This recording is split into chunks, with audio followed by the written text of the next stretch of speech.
뭔가, 그 결과가 뭔가 할 때 착함과 함에 대해서 같이 나누려고 합니다. 지난주에 우리가 이제 의롭게 사는 것 다시 한번 여러분들이 좀 리마인드 해주시고요. 자기 자를 지키고 성실하게 사는 것이 의로움이다. 그리고 공정하고 공평한 게 의로움이다. 이렇게 말씀을 드렸습니다. 의인이라고 하는 것, 이 땅에서 의인이라고 하는 것은 하나님 앞에서 하나님 내 인생의 주인으로 인정하고 하나님 앞에서 순종하고 사는 게 의인입니다. 노아가 그랬고 에녹이 그랬죠. 그들이 의인이라 소리를 들었는데 그건 그들이 뭐 죄를 안 졌다 그 말이 아니에요. 하나님 말씀에 순종하고 하나님을 따른 것, 그게 의인입니다. 자기 포지션을 지키는 게 의인입니다. 가정에서도 일터에서도 사회 속에서도 또 교회 안에서도 우리가 각자 하나님이 나에게 준 포지션에서 벗어나지 않는 것. 예를 들면 남편인데 아내를 사랑해야 하는데 딴 여자 사랑하면 이게 불의라. 더러운 거고 불의예요. 자기 자리를 지키지 않는 게 불의입니다. 우리가 다시 한번 이제 의로움에 대해서 좀 더 인식을 하고요. 오늘은 이제 진실함에 대해서 말씀을 하려고. 진실함이란 마음과 행위가 일치하는 것, 그런 의미입니다. 진실하다. 그 말은 뭐예요? 마음과 행동이 일치하는 것을 말합니다. 타락한 인간, 죄가 들어온 인간은 변절이 됐습니다. 이 변절의 모습 가운데 가장 대표적인 것이 거짓입니다. 왜냐하면 사탄의 제일 속성이 거짓이기 때문에 그렇습니다. 그리고 그것이 우리에게 오염이 됐습니다. 죄가 들어오면 죄의 지배를 받습니다. 마귀의 지배를 받게 됩니다. 그리고 마귀의 영향을 받게 됩니다. 근데 마귀의 제일 큰 특성이 거짓이거든요. 요한복음 8장 44절에 보면 이렇게 기록을 하고 있습니다. 같이 읽어볼까요? 너희는 너희 아비 마귀에게 났으니 너희 아비의 욕심대로 너희도 행하고자 하느니라. 그는 처음부터 살인한 자요 진리가 그 속에 없으므로 진리에 서지 못하고 거짓을 말할 때마다 제 것으로 말하나니 이는 그가 거짓말장이요 거짓의 아비가 되었습니다. 마귀에게서 났다 그랬어요. 여러분, 죄 가운데 태어나면 마귀의 자식이라. 그리고 아비 닮아가지고 제일 특징이 뭐냐? 거짓말을 잘한다. 처음부터 가인이 살인을 합니다. 이게 마귀가 지배하면 특징이 뭐예요? 미워하고 사는 거예요. 시기하고 질투하고 사는 거예요. 사랑해야 되는데 반대로 산단 말이에요. 그래서 견제하고 남을 인정하고 존중하고 배려하지 못하고 남을 은근히 무시하고 멸시하고 이러고 살아요. 이게 마귀적인 거예요. 여러분. 그 속에 진리가 없으니까 거짓을 해요. 거짓. 뭐 우리가 예수 믿는 사람들이 특징이 뭡니까? 자기 신앙생활 잘한 것처럼 자꾸 이야기해요. 자기가 생각하는 게 진리처럼 이야기해요. 거짓됨의 특징들입니다. 여러분. 거짓을 말할 때마다 자기 것처럼 이야기를 해요.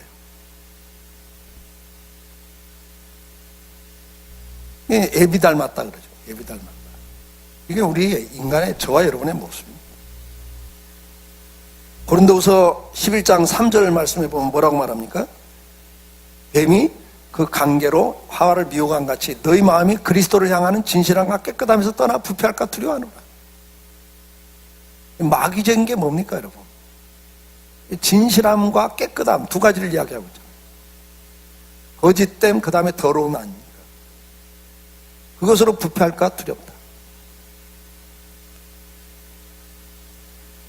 마귀가 세상을 지배하면 그 죄 가운데 태어난 사람들은 그 공중의 권세 잡은 자 아래에서 지배, 영향을 받고 사는데 그 가장 대표적인 게 거짓으로 위장되는 거예요. 왜곡시키는 거예요. 그래서 마귀가 아담에게 하와에게 그 말 아닙니까? 이거 먹어? 안 죽어. 하나님 거짓말한 거야. 너 속인 거야. 왜? 네가 이거 먹으면 하나님과 똑같아지거든. 그러니까 하나님 그거 싫어서. 여러분 보세요. 얼마나 왜곡을 시킵니까? 우리는 과거 역사부터 왜곡된 역사를 갖고 있습니다. 현재의 삶 속에도 거짓이 위장되어 숨어 있습니다. 가장 사랑하는 사람들 사이에도 거짓이 숨어 있습니다. 일상적인 삶 속에 많은 부분이 거짓과 거짓말이 차지하고 있고 위선이 차지하고 있습니다. 시편 52장 3절에 보니까 같이 읽어요. 무조건 내가 선보다 악을 사랑하며 의를 말함보다 거짓을 사랑하는, 이게 타락한 저와 여러분의 모습. 시편 58장 3절입니다. 악인은 모태에서부터 멀어졌으며 나면서부터 곁길로 나가 거짓을 말한다. 가르쳐주지 않아도요, 애들도 거짓말 정말 자연스럽게 합니다. 저도 우리 애들 키워봤고 우리 손자들 보면 뻔한 거짓말 우리가 보면 다 알잖아요. 이런 지금 뭔 지금 그러잖아요. 머리 굴리는 소리 들린다 그러죠. 아유, 어떻게 그렇게, 난 귀엽긴 귀여워. 빤하게 보이는데도 자기 딴에 최대한 머리 돌려서 지금 뭐 하고 있어요? 거짓을 하고 있다. 거짓말하고 있다. 뭐 가르쳐주지도 않는데 그건 어떻게 잘하냐. 성경이 그걸 이야기해요. 넌 죄 가운데 임신돼 있고 모태에서부터 이미 너 죄인이다 그 말이에요. 그래서 우리에게 뭘 권면합니까? 골로새 3장 9절에 이렇게 권면합니다. 너희가 서로 거짓말하지 말라. 옛사람과 그 행위를 벗어버려라. 죄의 지배를 받고 마귀의 지배받는 가장 특징이 거짓이기 때문에 그거부터 벗어버리라고 그래요. 에레미야 9장 5절에도 이렇게 말합니다. 그들은 각기 이웃을 속이며 진실을 말하지 아니하며 그들의 혀로 거짓말을 가르치며 악을 행하기를, 이것에 지칠 만큼 한다는 거예요. 이 거짓말과 악을 행하는 게 지칠 만큼 끊이지 않고 한단 말이에요. 에베소 4장 24절에 우리에게 이렇게 권면하십니다. 하나님을 따라 의와 진리의 거룩함으로 지으심을 받은 새 사람을 입으라. 아멘. 새 사람을 입어야 돼요. 뭘로? 의와 진리의 거룩함으로 새 사람을 입으라. 그러면서 25절에 이렇게 권면합니다. 그런즉 거짓을 버리고 각각 그 입과 더불어 참된 것을 말하라. 이는 우리가 서로 지체가 됨이니라. 이 새 사람을 입은 가장 첫 번째 나오는 특징이 뭐냐? 거짓말을 안 하는 거라. 이렇게 설명을 한단 말이에요. 우리가 거듭났다, 예수 믿고 변화됐다, 그 가장 큰 특징이 뭐예요? 거짓말하지 않는 거예요. 근데 우리는 너무나 쉽게 침소봉대를 해요. 무슨 말을 할 때, 누구를 이야기할 때 그 사람 잘한 건 이야기하잖아요. 그 사람 하나 잘못한 거 가지고 그 사람 전체가 그런 사람인 것처럼 매도를 해버려요. 이게 다 거짓이에요. 오늘 본문 에베소 5장 9절에서 우리에게 다시 한번 말씀하는 게 뭡니까? 진실한 게 빛이에요. 너희가 세상의 빛인데 그 진실함이 바로 빛이다. 진실할 때 드러난다 그 말이죠. 우리가 구원받은 성도로서, 거듭난 자로서, 이제 하나님의 형상으로 회복된 자로서 가장 큰 특징이 뭐냐? 진실한 거예요. 우리가 한 달에 한 번씩 하나님의 성품에 대해서 설교하지 않습니까? 30가지 성품을 설교하고 있습니다, 여러분. 근데 그 하나님의 성품을 설교할 때 30가지 성품 가운데 제일 먼저 하는 성품이 뭐였습니까? 진실이었습니다, 여러분. 왜? 하나님의 가장 대표적인 속성이 진실이니까. 마귀의 가장 대표적인 게 그것과 반대되는 거짓이니까. 그러니까 우리가 진실할 필요가 있는 거예요. 진실이란 뭐라고 그랬어요? 거짓과 속이지 않는 게 진실입니다. 에레미야 19장 11절, 너희는, 방송실 빨리 띄워주세요. 에레미야 19장 11절. 안 됩니까? 너희는 도둑질하지 말며 속이지 말며 서로 거짓말하지 말라 그랬어요. 에레미야 19장 12절에서 너희는 내 이름으로 거짓 맹세함으로 내 하나님의 이름을 욕되게 하지 말라. 나는 여호와니라 그랬어요.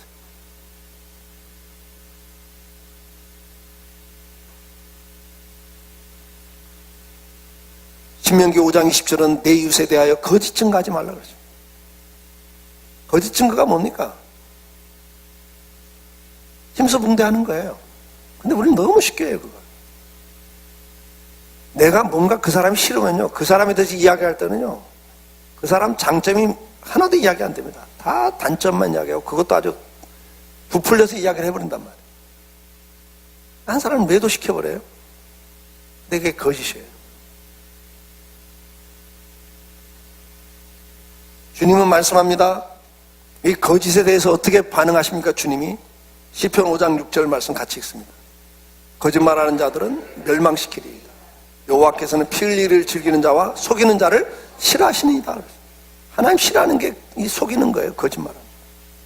그리고 그들을 멸망시킨다, 그렇게 말씀합니다. 계시록 21장 27절 말씀, 무엇이든지 속된 것이나 가증한 일 또는 거짓말하는 자는 결코 그리로 들어가지 못하되 오직 어린 양의 생명책에 기록된 자들만 들어가리라 그래요. 천국을 들어가는데 생명책에 기록된 자가 들어간다 그러는데 못 들어가는 사람의 특징이 나오는데 생명책에 기록되지 않은 사람이 누구냐? 이 거짓말이 들어가요, 거기에.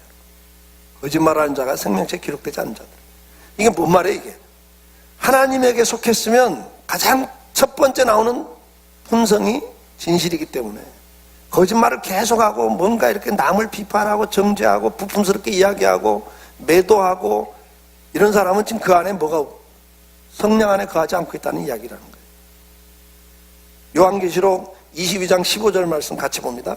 개들과 점술가들과 음행하는 자들과 살인자들과 우상숭배자들과 및 거짓말을 좋아하며 지어내는 자는 다 성 밖에 있으리라. 천국에 못 들어가는 사람을 이야기하는데 거기에 점술가, 음행, 살인자들, 우상숭배가 나와요. 근데 거기에 뭐가 들어가요? 거짓말을 좋아하고 말을 이렇게 자꾸 지어내는 사람. 자기 생각이 사실인 것처럼. 어떤 사람을 이야기할 때 내가 보는 관점이 있거든요. 근데 그 관점으로 그 사람을 봐놓고 그걸 이야기할 때 그대로 이야기하면 그게 사실처럼 이야기합니다. 그건 내가 보는 거죠. 그 사람 실체를 내가 잘 몰라. 솔직히 저도 아직 우리 아내에 대해서 잘 모르겠어요. 네, 솔직히 잘 모르겠어요.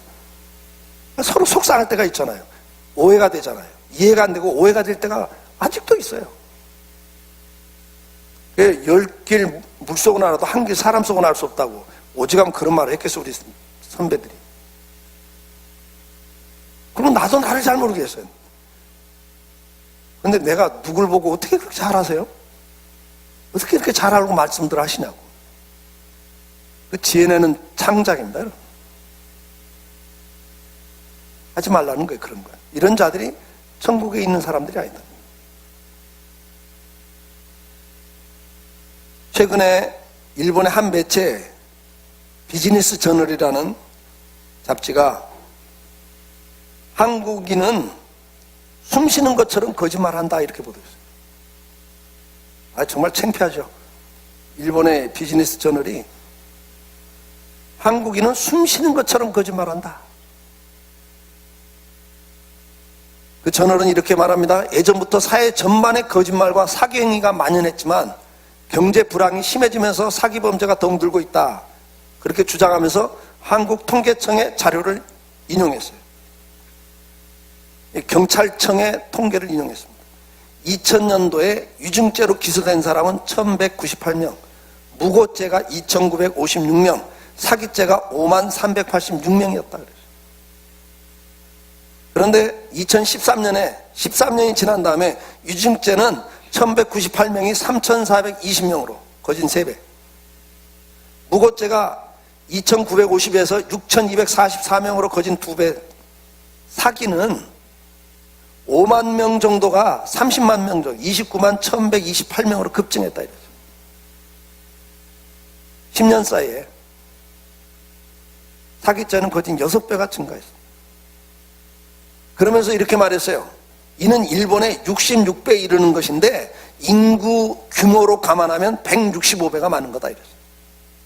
그러니까 일본보다 인구 대비로 하면 165배 이 사기죄, 무고죄가 많다. 위증죄.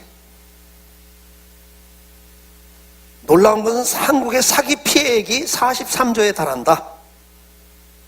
이는 한국이 세계 1위의 사기 대국이자 부패 대국이다 이렇게 주장했어요.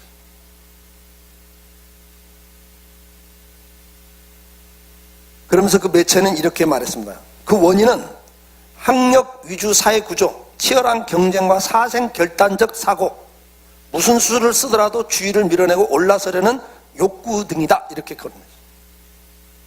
상당 부분 맞는 말 같아요. 그러나 제가 보기에는 이런 원인들 외에 우리 한국 사람들은 거짓말을 너무 쉽게 하는 배경이 있다고 저는 봅니다. 그게 이제 시대적 배경이라고 저는 설명합니다. 이 근대사에 조선 말기에는 3%의 양반 계급이 97%를 착취했습니다. 대부분 소작을 했는데 5대5 뭐 이런 게 아니에요, 여러분. 3대7. 막 심하면 2대8. 그러니까 소작을 해갖고는 먹고 살 방법이 없어요. 자기 자식을 먹일 수가 없으니까 곡식을 몰래 타작해서 몰래 숨겨야 돼요. 이게 타작한 전부입니다. 여기서 몇 대 몇 이렇게 갈랐던 자기 먹을 게 없으니까, 살 길이 없으니까 미리 숨겨야 된다고요. 거짓말해야 돼요. 이게 살기 위해서는 할 수 없는 방법이죠. 그리고 일제 식민지로 들어갔다고요. 무조건 수탈 착취니까 또 거짓말 안 하고 성실하게 솔직히 말하면 다 죽어야 돼. 해방되자마자 어떻게 됐어요? 6.25 전쟁. 낮에는 국군, 밤에는 인민군 들어와요. 저는 아버지한테 들은 이야기입니다. 낮에 국군 들어오면 태극기 흔들어야 돼요. 밤에 인민군 들어오면 인공기 흔들어야 살았단 말이에요. 나 솔직히 나는 국군 편입니다. 그러면 밤에 인민군한테 죽어야 되고, 나 인민군 편입니다. 그러면 낮에 국군한테 죽어야 됐다고요. 그러니까 살기 위해서는 뭐예요? 회색 분자가 돼야 돼. 거짓말을 해야 돼. 그러니까 제가 볼 때는 이런 시대적 배경도 있어요. 그래서 우리는 거짓말이 너무 쉽게 나와요. 왜? 그게 지혜라고 생각한다고요. 살기 위한 본능이라고 생각해요. 근데 시대적 배경이 그렇기 때문에 그럴 수 있다? 좋아요. 그러나 이제 그런 시대가 아니잖아요. 지금은 그런 시대는 아니잖아요. 그러니까 우린 지금도 계속 해도 되는 아니잖아요. 우리 학생들, 여러분 시대는 좀 바꿔야 되잖아요, 이 사회가.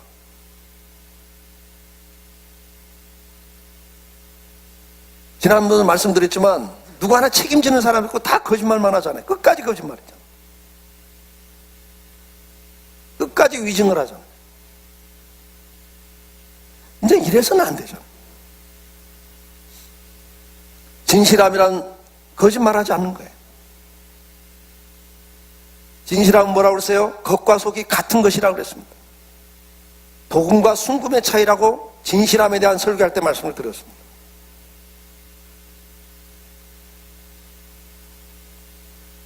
진실은 뭡니까? 말과 행동이 같은 겁니다. 마음과 태도가 같은 걸 진실이라 그래요. 진실하지 않는 게 뭡니까? 말과 행동이 다른 겁니다. 속으로는 미워하면서 겉으로는 좋아하는 처음으로. 앞에서는 막 친절하고 뒤에 가서는 비판하고 그 사람을 깎아내리고. 진실하지 않는 거죠. 겉과 속이 다르잖아요. 앞과 뒤가 다르잖아요.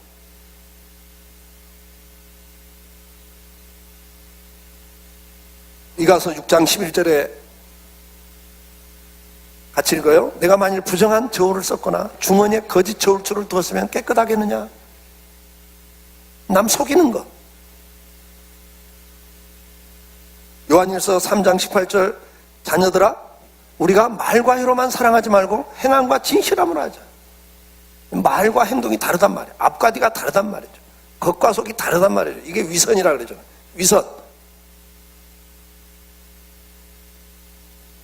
유교 문화는 좀 위선적인 문화죠. 양반은 굶고도 이빨 쑤시한다고 그랬잖아요. 체면 문화. 그러나 우리는 그래서는 안 됩니다. 말과 행동이 같아야죠. 시편 5장 9절에 뭐라고 말합니까? 그들의 입에 신실함이 없고 그들의 심중이 심히 악하며 그들의 목구멍은 열린 무덤 같고 그들의 혀로는 아첨하나이다. 속으로는 딴 생각 품고 있으면서 앞에서는 뭐 좋아하는 척, 뭐 칭찬하고 뭐 이런데 뒤에 가서는 깎아내리면서. 위선은 이게 사탄인 거예요. 우리를 생각해 준 척하면서 우리를 멸망의 길로 끌고 가는 게 마귀잖아요. 사기치잖아요. 유다서 1장 16절에 뭐라고 말합니까?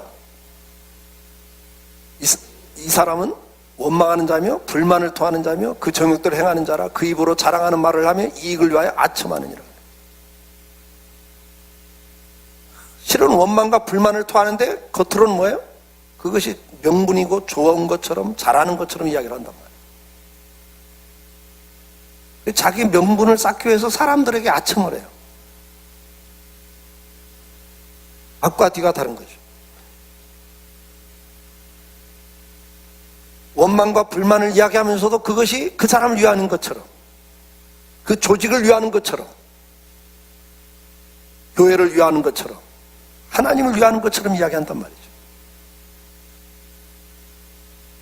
이게 다 거짓된 거예요.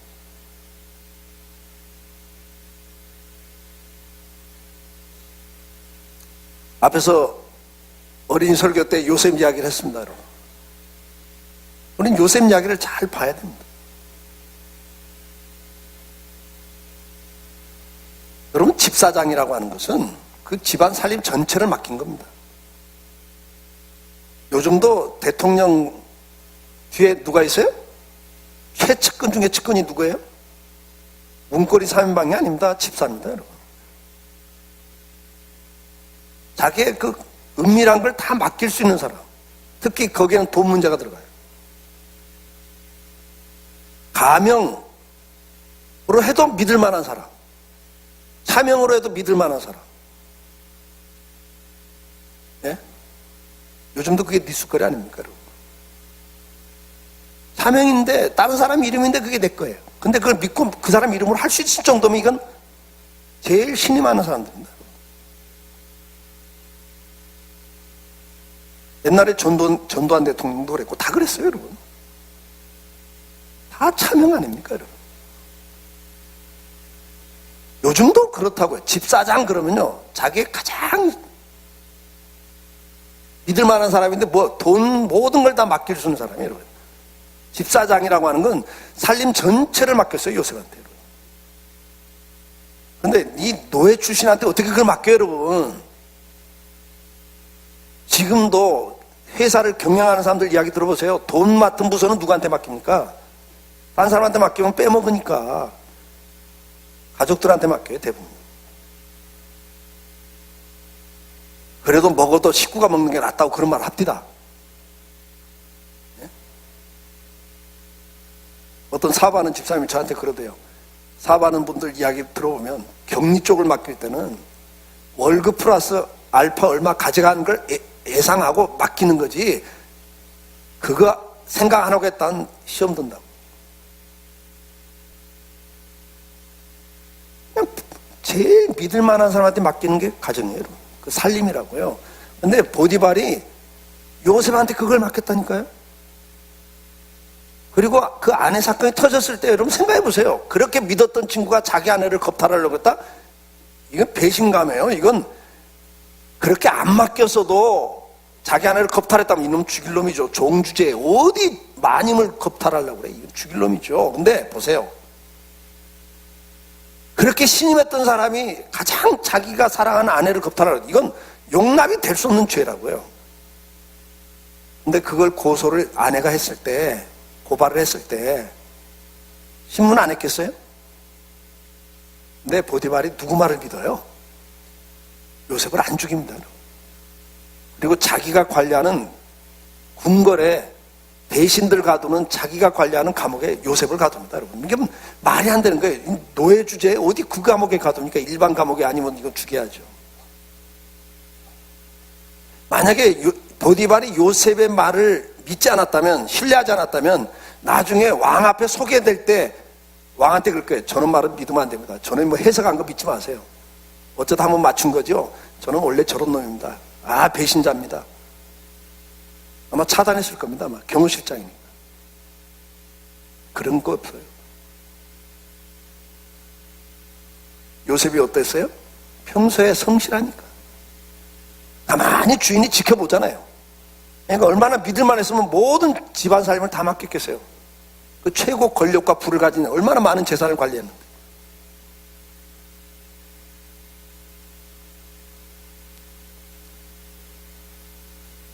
오늘 우리 예수 믿는 사람은 이 땅에서 그렇게 인정받는 사람으로 살아야 된다는 이야기죠.